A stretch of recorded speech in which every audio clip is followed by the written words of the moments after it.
If you can imagine yourself when you're living at home, you have four walls, a door and some windows to look out of, and you go out in your natural landscape.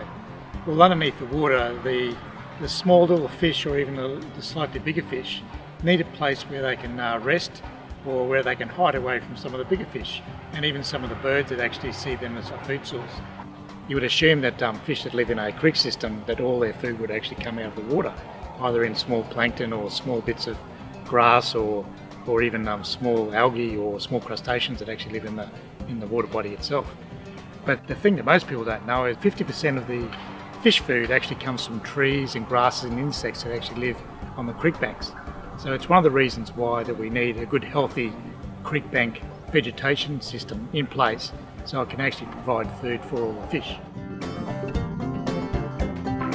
So this project we're doing here inside the Dalby Township is part of a fairly larger project.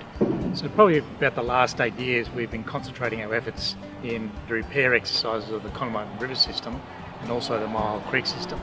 We've been doing that by putting things called fish hotels, fish lunkers, artificial logs and natural wild tree trunks into the river system. And then we're lucky enough that we have some scientists that actually come along and they go along and do fish surveys to find out whether we've actually been making an impact or not. And I think luckily for us that putting all the natural habitat back into the system, making sure there's food there for fish and so forth, we have actually increased fish numbers.